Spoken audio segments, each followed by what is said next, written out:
que ele começou a aparecer entre as preferências do eleitorado para a disputa da presidência em 2026.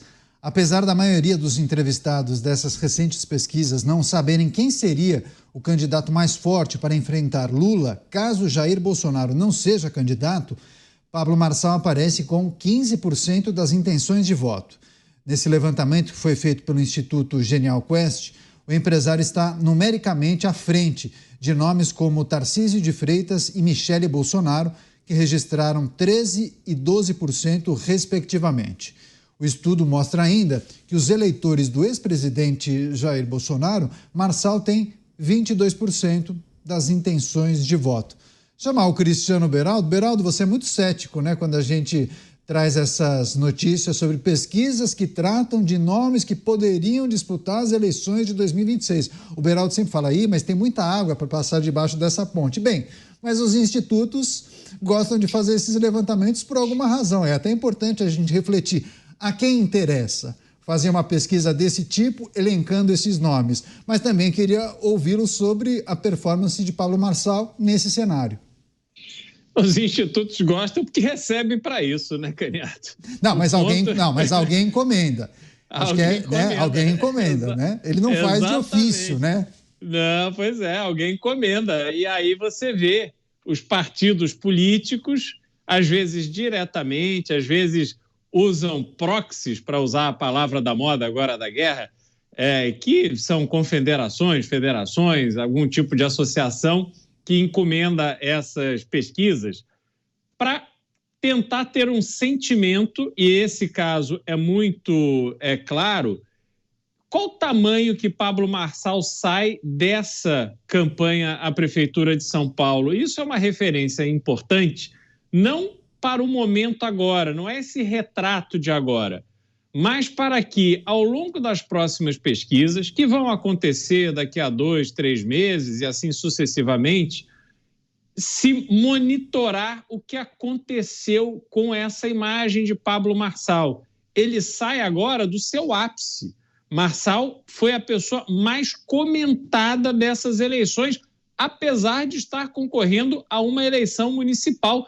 O seu nome estava na boca de gente pelo Brasil inteiro, todas as emissoras, todos os canais de todos os lugares, de todos os estados, todo mundo ficou sabendo quem era Pablo Marçal. Então, agora, ele está no ápice da sua popularidade pós-campanha eleitoral. Se ele vai trabalhar para manter... Que, olha, é diferente. Uma coisa é você manter em alta a sua popularidade eleitoral. Outra coisa é você manter em alta a sua popularidade para vender seus cursos, fazer seus negócios. São estratégias completamente diferentes. Eu não acredito que Pablo Marçal vai ficar colocando a sua energia para manter esse hype político eleitoral agora. Me parece que ele vai dedicar o seu tempo, a sua energia, para ampliar os seus negócios, avançar com os seus negócios, e lá na frente ele vai sentir qual é o cenário, como é que está aí o ambiente para ele. Vai concorrer, não vai? Vai ter questões da justiça eleitoral que ele vai ter que resolver? Terá resolvido quando chegar em 2026? A gente não sabe, são perguntas que estão totalmente em aberto. Mas essas pesquisas vão dar uma indicação de para onde a sua popularidade está indo. E outros fenômenos de popularidade já passaram pela política brasileira. Há um parâmetro a ser comparado para saber se ele vai chegar forte, se ele tende a chegar forte ou não em 2026. Você, Dávila, quais sinais são emitidos a partir da divulgação dessa pesquisa? Enfim, um cenário com alguns nomes que poderiam vir a disputar as eleições presidenciais em 2026. Em um cenário sem Jair Bolsonaro, Pablo Marçal superaria Tarcísio e Michele Bolsonaro. Dávila.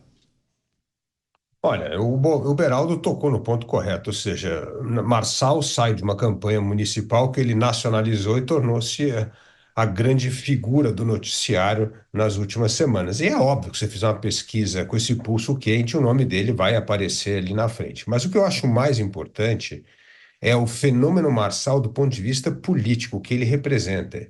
E aí nós temos, sim, jovens insatisfeitos com um sistema político que trava suas ambições de criar seu próprio negócio, de ficar rico, de ascender socialmente, né? Tem o outro lado, que é o antissistema. Olha, esse sistema que daí não dá para acreditar em ninguém, nós temos que implodir, começar do zero, tal, que tem esse outro. E tem o terceiro, que eu falo que é o conservador. Tá aí o Pablo Marçal apresentando como um jovem conservador que zela pela família e que tem toda essa linguagem importante para o eleitorado conservador. Então, ali tem várias camadas. Então, essa mistura, ela está presente como uma força eleitoral. Se ela vai se concretizar em Pablo Marçal, se ela vai, ao longo do tempo, se dilatando e sendo abraçada ou representada por outras figuras, ninguém sabe, né? 26 tem muito chão daqui até lá, né? Mas eu acho que o importante é entender o que fez o fenômeno Marçal ser Marçal, além de ser, evidentemente, um exímio usuário de rede social e como nenhum outro candidato. Então, o jeito de comunicar, a forma de comunicar, mas o importante é que valores Marçal representa que não espelhavam em outros candidatos. Acho que esse é um ponto importante. O segundo ponto é que Marçal implodiu um pouco essa divisão ainda mais da direita em São Paulo. Ou seja, nós temos hoje vários segmentos da direita em São Paulo. Como é que isso vai amanhã se juntar frente a um candidato? É capaz de unir? É capaz de reconciliar com outro candidato, se não for Marçal, se for um outro candidato ou não? Como é que vai ser? Então, isso vai ser muito importante para 2026, né? E por último, é o que o Beraldo falou, ainda tem uma longa história ele entender o que vai acontecer com a figura de Marçal perante a justiça eleitoral. Se ele sair ileso desse processo, ou se ele vai ter de responder a determinadas acusações de processo que podem complicar a sua vida em 2026. Ou seja, tem muita coisa a acontecer até 2026 e nós temos de esperar um pouco. Não dá para ter uma pesquisa hoje, ela não significa absolutamente nada para o cenário de 26. Mas eles não conseguem esperar, eles já fazem as pesquisas e claro que a gente vai repercutir aqui, né, Dávila? Mota, você, quando o Beraldo disse que o Marçal sai maior desse processo do que quando ele entrou, eu acho que você, certa vez, durante a campanha de primeiro turno, confirmou isso para a gente.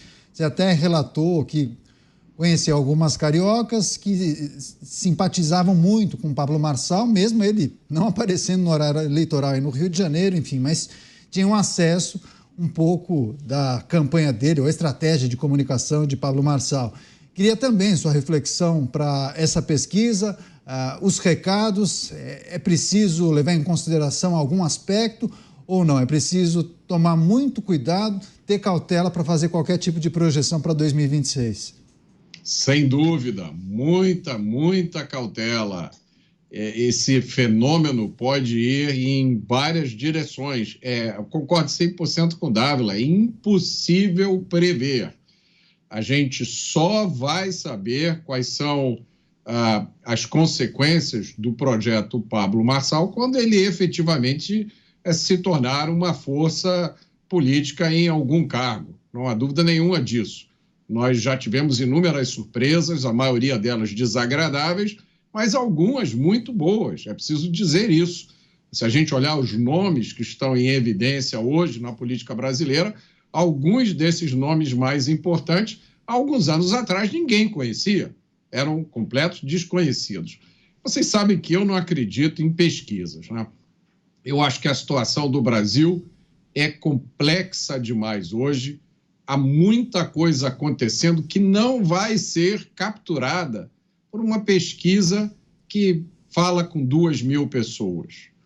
Tudo o que aconteceu nos últimos anos no Brasil, e isso, Canhata, eu escuto todos os dias nas ruas, gerou, na maioria das pessoas que eu conheço, uma enorme insatisfação. Na verdade, eu não conheço pessoalmente ninguém que esteja satisfeito com o rumo que o Brasil está tomando. É insatisfação com o sistema, com o mecanismo, com os donos do poder. Cada um expressa isso de uma forma diferente, né? Agora, o que há em comum em todas as pessoas é um profundo sentimento de injustiça. É isso que o brasileiro sente hoje. Ao mesmo tempo em que todos nós vivemos com medo do crime, que é o problema que mais tira o sono dos brasileiros, a gente olha um Estado que não consegue, e às vezes parece que nem quer, manter os criminosos presos. E é o mesmo Estado que avança com pautas como a liberação das drogas. Parece que todos os dias há uma notícia ruim. É um aumento de imposto, uma decisão de censura, uma declaração de alguma autoridade que causa perplexidade, revolta ou repulsa. O simples ato de dar uma opinião no Brasil virou uma atividade de alto risco. Então, me perdoem aqueles que acham que realmente a pauta mais importante do Brasil hoje é uma eleição que vai acontecer em 2026. Eu acho que a questão mais urgente para todos nós é como é que nós vamos sobreviver até 2026. Pois é, só para fechar esse segmento, Beraldo, é claro que a gente pode trazer o exemplo de Pablo Marçal, mas há outras figuras políticas no Brasil e também no exterior que acabam deixando claro que tem uma parcela importante do eleitorado que é um representante mais próximo a ele, né? Alguém, talvez, que defenda aquelas pautas que fogem da agenda tradicional da política brasileira ou de um outro país. Quando a gente fala em antissistema, parece alguma coisa muito, muito distante, mas não, talvez o seu vizinho pense exatamente dessa forma. Você acha que o estilo Pablo Marçal pode inaugurar um novo segmento na política brasileira e talvez nas próximas eleições muitos queiram beber na fonte de Pablo Marçal, Beraldo? O Pablo Marçal ele não inventou esse modelo de comunicação. Então, ele importou isso dos Estados Unidos, aplicou com maestria, eu diria. Ele tem uma máquina de divulgação de seus próprios conteúdos que é muito bem sucedida. Ele remunera as pessoas que divulgam seus conteúdos e, com isso, ele consegue um alcance gigantesco. E quando ele levou isso para a política, ele causou um estrago nessa eleição de São Paulo aos planos, esse estrago nos planos dos velhos caciques políticos que achavam que, apostando no óbvio, estariam seguros. E agora serão 2 anos de outras figuras buscando repetir, copiar esse modelo de comunicação de Pablo Marçal. Certamente alguns terão algum tipo de sucesso, talvez não igualem a Pablo Marçal, que já está fazendo isso há muito tempo, outros não terão sucesso algum, e eu vejo que há uma disputa, Candidato, se nós olharmos para a formação das câmaras de vereadores em grandes cidades, aconteceu em São Paulo, aconteceu no Rio de Janeiro, o voto de opinião, aquele voto na pessoa que foi convencida de que tem uma boa ideia, que aquele candidato à Câmara de Vereadores realmente vai ali para enfrentar os poderosos, enfrentar o sistema, esse voto de opinião ele diminuiu muito. Apesar do candidato em São Paulo mais votado ser um candidato de direita que recebeu votos de opinião, se você somar a quantidade de votos que candidatos com o mesmo perfil tiveram na capital de São Paulo em 2022, quando concorreram a deputado federal, por exemplo, para os que os candidatos a vereador com o mesmo perfil tiveram, diminuiu muito. E quem ganhou? Ganhou a máquina. Ganharam aqueles candidatos que tinham apoio do prefeito, do cacique da região tal. A Câmara de Vereadores do Rio foi isso. O prefeito Eduardo Paes conseguiu colocar ali vários de seus secretários, pessoas que ele apoiava e tal, e aquelas pessoas que vinham para enfrentar o sistema ficaram bastante reduzidas. Então, essa configuração mostra que um perfil como Pablo Marçal, perfil de pessoas que buscam esse voto de opinião, terão que desafiar um sistema mais forte. O famoso sistema, voltou e voltou muito forte. Vencê-lo se tornou um desafio ainda maior.